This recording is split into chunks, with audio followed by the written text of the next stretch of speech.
Hi అండి, నమస్తే. ఈరోజు వీడియోలో ఉల్వకాయల ఫ్రైని ఎలా చేసుకోవాలో ఈ వీడియోలో చూద్దాం.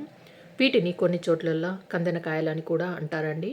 వీటిని మీరేమంటారో కింద కామెంట్ బాక్స్లో కామెంట్ చేయండి. ఇలా తప్పకుండా నేను చూపించినట్టుగా ట్రై చేయండి. ఇప్పుడు వీటిని ఎలా చేయాలో చూద్దాం. ఈ ఉల్వకాయ ఫ్రై చేయడానికి చికెన్ ఉల్వకాయల్ని ఇక్కడ నేను 500 గ్రామ్స్ వరకు తీసుకున్నానండి. వీటిని ముందుగా ఉప్పు అలాగే నిమ్మరసం పిండి ఒక 2-3 సార్లు శుభ్రంగా బాగా కడుక్కొని తీసుకోవాలి. ఇలా కడిగిన తర్వాత వీటిని ఇలా చిన్న చిన్న ముక్కల్లాగా కట్ చేసుకోవాలి. ఇవి మరీ పెద్ద ముక్కల్లాగా అయితే తొందరగా ఉడకవండి. అందుకే ఇలా చిన్నగా ముక్కలుగా కట్ చేసుకోవాలి.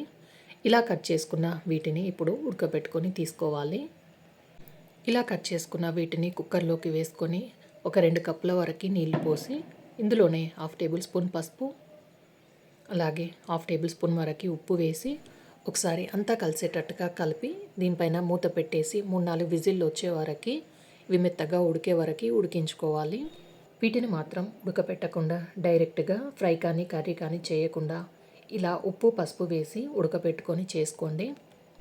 వీటిని ఇలా ఉడికించుకోవడం వల్ల వీటిలో ఉండే మలినాలు రాళ్ళ లాంటివి తొలగిపోతాయి.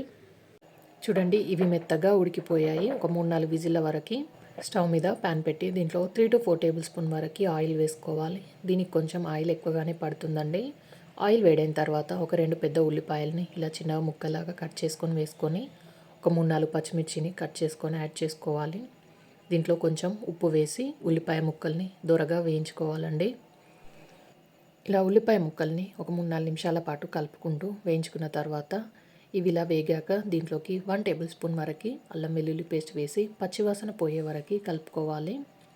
ఇలా అల్లం వెల్లుల్లి పేస్ట్ పచ్చివాసన పోయిన తర్వాత ఉల్లిపాయలు వేగాక ఇందులోకి ముందుగా ఉడికించి పెట్టుకున్న ఉల్వకాయల్ని నీళ్ళల్లో నుండి నీళ్లు లేకుండా తీసేసి దీంట్లోకి వేసుకొని హై ఫ్లేమ్లో ఒక 2-3 నిమిషాల పాటు బాగా కలుపుకుంటూ వేయించుకోవాలి. ఇలా చేయడం వల్ల ఇందులో ఏమన్నా నీరు ఉంటే మొత్తం ఎగిరిపోతుందండి. ఇలా అయ్యాక ఇందులోకి 1/2 టేబుల్ స్పూన్ పసుపు, రుచికి సరిపడా ఉప్పు, మీరు తినే కారాన్ని బట్టి కారం వేసుకోండి. నేను ఇక్కడ 2 టేబుల్ స్పూన్ వరకు కారం వేసుకున్నాను. దీంట్లోనే 1.5 టేబుల్ స్పూన్ వరకు ధనియాల పొడి, 1/2 టేబుల్ స్పూన్ గరం మసాలా వేసి ఈ మసాలాలన్నీ వీటికి బాగా పట్టేటట్టుగా కలుపుకోవాలి. ఇలా ముక్కలకి ఉప్పు కారం బాగా పట్టేటట్టుగా కలుపుకున్న తర్వాత ఇప్పుడు మంటని లో ఫ్లేమ్లో ఉంచి దీనిపైన మూత పెట్టేసి ఒక 4-5 నిమిషాల పాటు ఉడికించుకోవాలి. ముందుగా వీటిని ఉడికించుకున్నాం కాబట్టి ఇలా ఒక 4-5 నిమిషాల పాటు ముక్కకి ఉప్పు కారం బాగా పట్టేటట్టుగా ఉడికించుకుంటే సరిపోతుందండి. కానీ మధ్య మధ్యలో అడుగంటుకోకుండా కలుపుతూ ఉండాలి. మీకు ఇది కొంచెం గ్రేవీలా కావాలంటే దీంట్లో ఒక 2-3 టమాటాలని కట్ చేసుకొని వేసుకొని చేసుకోవచ్చు. ఇందులోకి ఒక 2 రెమ్మల కరివేపాకు వేసి దీంట్లోనే చిన్నగా కట్ చేసుకున్న కొత్తిమీర వేసి అంతా కలిసేటట్టుగా కలుపుకోవాలి. వీటిని మీరు ఎంత బాగా ఫ్రై చేస్తే అంత టేస్ట్గా ఉంటుందండి. అంతే అండి, చాలా సింపుల్గా ఎంతో టేస్టీగా ఉండే ఉల్వకాయల ఫ్రై రెడీ అయిపోయింది. ఇలా నేను చూపించినట్టుగా తప్పకుండా ట్రై చేయండి. వీటిని పప్పుచారు, రసం లాంటి వాటికి సైడ్ డిష్గా కూడా తినొచ్చు. ఈ వీడియో నచ్చితే లైక్ చేయండి, షేర్ చేయండి, సబ్స్క్రైబ్ చేయండి. Thanks for watching.